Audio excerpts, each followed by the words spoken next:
नमस्कार, मैं आचार्य अनुपम जोली।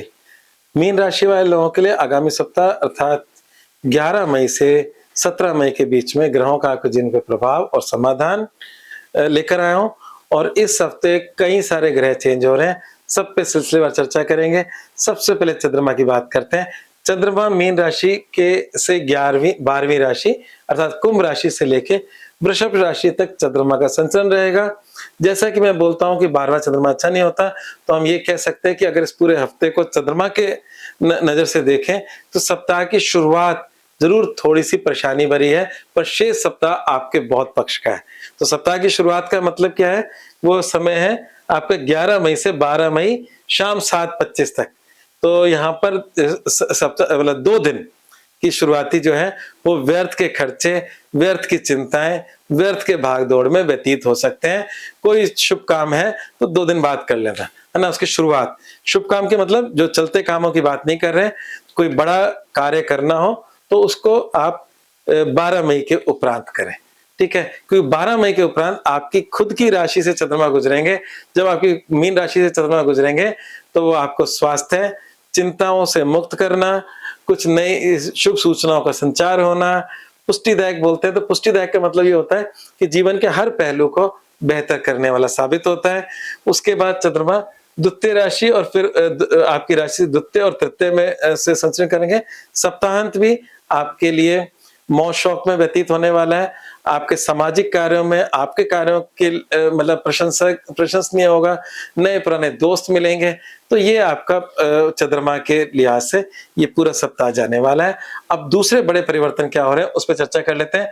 सबसे अच्छा परिवर्तन होने जा रहा है इस हफ्ते, जो मीन राशि वाले लोगों के लिए बहुत ही अच्छा है, वो है मंगल का परिवर्तन। अभी जो मंगल शनि की युति आपकी राशि पर थी, वो आपको हो सकता है क्रोधी बना रही हो, जिद्दी बना रही हो और थोड़ा बहुत तनाव दे रही हो। तो और वो क्योंकि मंगल का प्रभाव आपके वैवाहिक जीवन पे भी दृष्टि थी मंगल शनि की, और मंगल की दृष्टि आपके सुख चैन पे भी थी।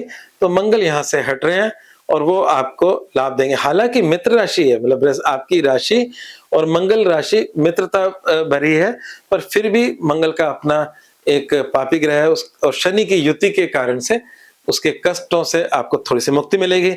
अब जब मंगल यहाँ जा रहे हैं और यहाँ के दोनों ग्रह यहाँ से हट रहे हैं, तो उसकी वजह से आपके परिवार में अगर कोई समस्या विगत में चली आ रही है तो उसके समाधान का समय है। मतलब ना, परेशानी जा रही है और शुभ सूचना आ रही है। तो फैमिली लाइफ के अंदर अगर पिछले विगत में कुछ समस्या चल रही थी इस सूर्य की वजह से, हालांकि उच्च का सूर्य था पर सूर्य कोई खास अच्छा ग्रह नहीं है, वो परेशानियों भरा था इसके अंदर, तो उसका समाधान मिलता नजर आ रहा है। और क्योंकि ये घर फाइनेंस का भी है, तो फाइनेंस का है तो अभी मंगल यहीं रहने वाले हैं कुछ समय तक। तो आपके फाइनेंस को, आपके पैसे को, आपकी आर्थिक स्थिति को बेहतर बनाने की मतलब तरफ मंगल अग्रसर है। और मंगल 11 मई को ही चेंज हो जाएंगे। 11 मई को 12:39 दोपहर को मंगल यहाँ आ जाएंगे।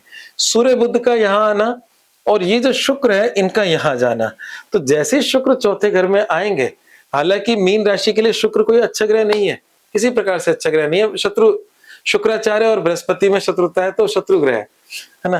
पर यहाँ पर एक एक्सचेंज बन जाएगा, बुध यहाँ आ जाएंगे और शुक्र यहाँ आ जाएंगे, दोनों एक एक्सचेंज हो जाएगा। तो इससे क्या होगा, कुछ आपकी सुखद यात्राएं इस हफ्ते हो सकती हैं, क्योंकि सुख और पराक्रम में परिवर्तन हो रहा है। तो इसका एक विशेष प्रभाव होगा। तो जो लोग अभी जैसे अभी इलेक्शन होकर चुके हैं, तो जो लोग राजनीति से संबंधित हैं उनका पब्लिक में अपने काम के विस्तार का बेस्ट समय है। जो लोग इन्फ्लुएंसर हैं, जैसे यूट्यूब जैसे इस तरह की जगहों पे सोशल मीडिया इन्फ्लुएंसर हैं, उनके लिए, और मीन राशि के हैं, उनके लिए ये समय बहुत ही शानदार है। तो चौथा घर मैदिनी में जनता का होता है और ज्योतिष में तीसरा घर आपके सोशल सर्किल के विस्तार का होता है। इन दोनों का एक्सचेंज ये कहता है कि आपकी पब्लिक रीच बढ़ रही है। तो मीन राशि वाले लोगों के लिए पब्लिक रीच बढ़ रही है। तो आज की डेट में बहुत सारे लोग internet, Facebook, Twitter, YouTube, Instagram, इन माध्यमों से अपने प्रभाव क्षेत्र को बढ़ाते हैं।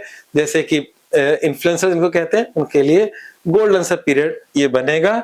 हालांकि शुक्र का यहाँ बैठना अपने आप में चिंताजनक है, क्योंकि यहाँ पर हम ये कह सकते हैं कि जमीन, मकान, वाहन और माता, इनसे संबंधित कुछ चिंताएं दे सकता है।